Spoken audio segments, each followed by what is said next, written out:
Hello and welcome to Sovereign RPG. I am Sovereign. Today we're back in Myth of Empires, and today I'm going to be talking about the weapons, what best situations they are used in, what's the current meta right now, and how people are getting one shot off of horses, etc. This is going to be more of an informative video, so you can just sit back, like put your phone down or put your headphones in, because I'm doing a bit of grinding right now, so I thought we'd talk about it. I will be doing more in-depth videos on each of the weapons, and I'll be doing demonstrations on all of those. But today we're just going to be sitting back and talking about this stuff. Now, before we start, I am going to start live streaming on a regular basis. I'd like to know down in the comments if you prefer me to live stream on Twitch, or if you'd like me to live stream straight from my channel on YouTube. If you'd like to tell me down in the Discord, then you can join the Discord in the description, so you can let me know what your thoughts are. I'm not sure whether to do it from the channel or go onto the Twitch channel that I had a long time ago that I haven't done anything with a long time. I'll have to update a lot of the Twitch stuff, so if that's something you're interested in, then please let me know. Remember, if you'd like to support the channel, there is a Patreon down in the description, and that's the plugs out the way. So if we go over to the weapons tab, we're just going to go through some of the weapons that we got on here. So in the weapons tab, we're just going to go through the weapons tab in the crafting menu. Now we have different kinds of weapons. You have your one-handed weapons, your swords, your axes, your maces, but they're called iron hammers for some reason, or black iron hammers, or steel hammer. And you have your truncheon. In the two-handed, you have the two-handed iron glaive, two-handed axe, and a two-handed mace. In polearms, you have the glaives, the phoenix glaives, the pole axes, the crescent halberds, and the lances. In the crossbows and bows, you have bows. Well, obviously you're going to have bows and crossbows in the actual crossbow and bow area. Different kinds of crossbows. There's hand crossbows, there's two-handed crossbows, there's long bows and short bows. Now these are dependent on what you fancy using. Personally, I don't find them very I don't use the ranged weapons at all. They're very expensive to have the ammunition, etc. But each to their own. And then you have shields and throwing weapons. There are different throwing weapons, but you're basically just going to be using the most up-to-date ones. So you got the meteor darts, you got the throwing knives, throwing pole axes, etc. Throwing axes depending on what level you are. Now let's quickly go over the one-handed weapons and what's the best situation to use one-handed weapons. One-handed weapons are best and meta for on-foot combat. Now your swords will apply a massive bleed if you have those perks unlocked in your one-handed. So if you go over to here, we have one-handed blade expertise, which has a 30% chance to inflict deep bleeding on every hit. It does massive amounts of damage. It is very, very useful in PvP and in PvE if you want to just save on durability. You can hit them, and if the bleed goes off, you don't have to hit them again. They'll just bleed and die. Your blunt weapons, which are the sort of the iron hammers or the whatever metal weapon hammer you're using, and the truncheons, these will do more damage to armor. So it will actually, every time you hit, you'll do more durability damage to a player's armor. It's not massively important in PvE, but blunt damage does do more damage to NPCs because most of them are wearing heavy armor. For example, if I'm going up against players who are running black iron heavy armor, I will use blunt weapons because I'll do way more damage with a blunt weapon than I would with the sword. Although the bleed does sort of counteract that, because you will do unfettered damage with the bleed. It doesn't go with their resistances on their actual thing, so they'll just take a straight amount of damage for that bleed. And lastly, we have axes, which if you're going against a person that's using a shield, axes will actually do more damage and shield breaking base damage, because every time they block, it will take away stamina. You'll take away more stamina and they won't be able to block anymore, and axe is what's used in that case. Now, as I was saying, the one-handed weapons are king of ground combat. When you are swinging a one-handed weapon, you can keep an opponent staggered if you time those swings well. Every time they're going to swing their polearm or their two-handed, because it has a slower swing rate, you can actually swing and stop them from attacking using a one-hander. Now I use one hand exclusively, even on the back of horse, etc., and it is very, very useful on the back of horses. But there is a current meta with the polearms, which we'll go through in a moment. Now next up, we have the two-handed weapons. One of my guildies, Grimbreak, actually exclusively uses two-handed weapons. He loves them and he smashes face in PvP. I'm not a personal fan of them myself because of the slow swinger speed, and I just prefer to be up in people's faces. And you can get sort of the two-handed and polearms caught into walls and stuff, and it gets stopped by things that are in the way. Say they're running through the trees, you could swing at someone and it will just stop on the tree, whereas the one-hander will have a smaller arc, so you won't get stopped as much, especially if you're using a directional key. Now if you want to hit straight forward, you're going to be wanting to use the number 8 key on your numpad, which will go a straight down attack, and number 2 will do a stabbing attack. Now it can actually change the damage that you're using, so it can change it to piercing or slashing depending on what weapon you're using, and you can set them as hotkeys on your mouse for the 8 and 2, which I personally use. I use number 4 when I'm training my weapons because it does the left to right swipe, Number 6 does the right to left swipe. It doesn't really matter. You can use 4 or 6. But if you have them on your mouse, it's just easy to access depending on where you are and where you're fighting. If you're in a hallway and you're using a two-handed weapon, you're going to be wanting to do 8 or 2, so you can just go straight forward with the attacks rather than trying to swing and bouncing off walls and not actually hitting anyone. Now, same with the one-handed, you're going to have your blunt weapons, which do more damage to armor. You're going to have your bladed weapons, which inflict deep bleeding, and you're going to have your axe weapons, which do damage and shield breaking damage, so it'll do more stamina damage, so they won't be able to break, so they won't be able to actually block anymore. But there are perks available where you'll do more damage to the head, which is also available in one hand, and you'll have this ability, which is breaking blow, where two-handed weapons have a 10% chance to ignore being parried, and a parry is when you'll both hit the same direction at the same time and it will bounce off of it.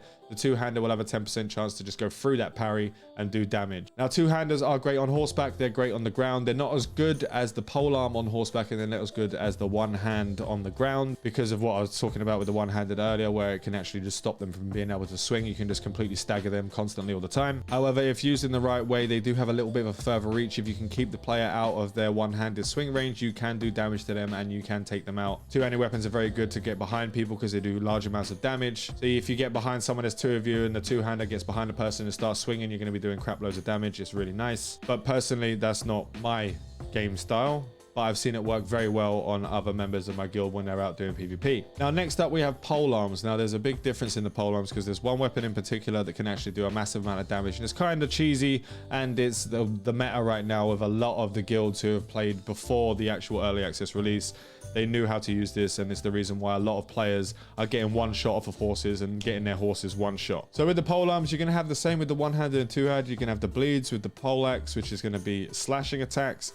You got the blunt polearms do more damage to armor, and you've got the polearm and axe weapon shield breaking damage by 10%. Now, polearms have different things available to them. They have a chance to actually knock targets off their horse when they do hit them, although this can be counteracted by getting the 100% chance not to be knocked off during the riding training. The polearms then get the 5% chance to inflict 5% crit damage, which goes up to 30% chance to inflict 20% crit damage, which can be massive if you couple this with a lot of other things we'll talk about in a moment, along with things like cavalry control, where you can actually crouch down on the floor and just aim your spear, not even attack with it, just aim your spear up, and you can stop a horse in its tracks. And you can have the first one here and the second one up here where it has a massively higher chance to stop, and the horse will just sort of do a little hop and they'll stand there. You can get in there and start smashing some people if they're on a horse and you're not on a horse. It's also very valuable. I'm starting to level up the polearm as a secondary weapon, mainly for this feature and for the coaching feature that I'll talk about in a moment. Now, if you go into the riding stat, there are actually things in here like gallantry and gallantry 2, which up your damage while mounted with polearm damage. You can sort of build this up and it makes the damage of the polearms much higher. You got the raised spear cooldown, which is coaching, which is what we use with the raised spear, and that is decreased by 2 seconds. And you obviously have the cavalier kinship is where you get the reduced possibility of being knocked off the horse by 100%. Now, polearms are basically the meta in the game right now, especially when it comes to on horseback combat, because you get all of the bonuses you get from the speed of your horse, the charging power of the horse.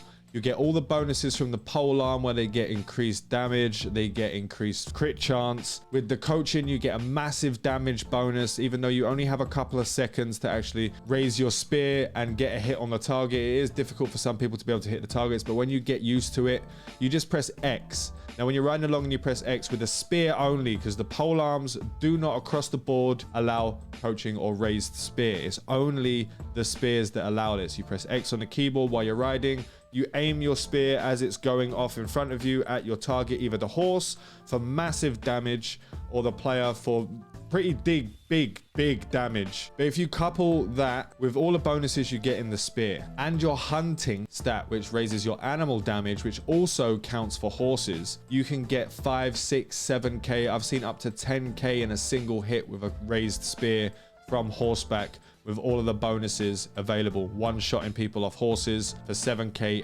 8k.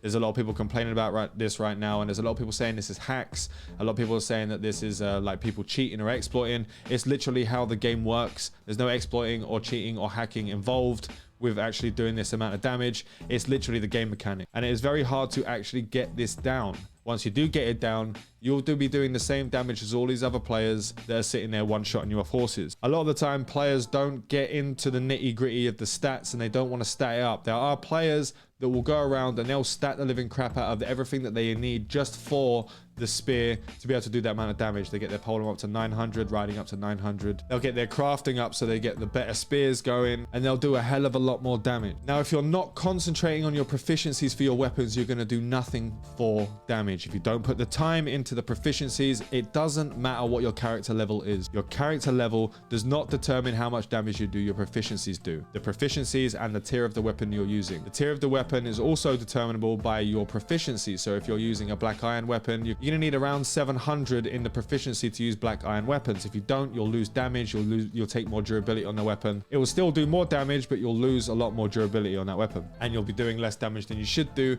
if your proficiencies aren't up. Now, if players take all the time to get their proficiencies up and you don't, and you're getting one shot off a horse, that's your fault, that's no one else's fault. If you ain't taking the time to do it, proficiencies take a long time to do.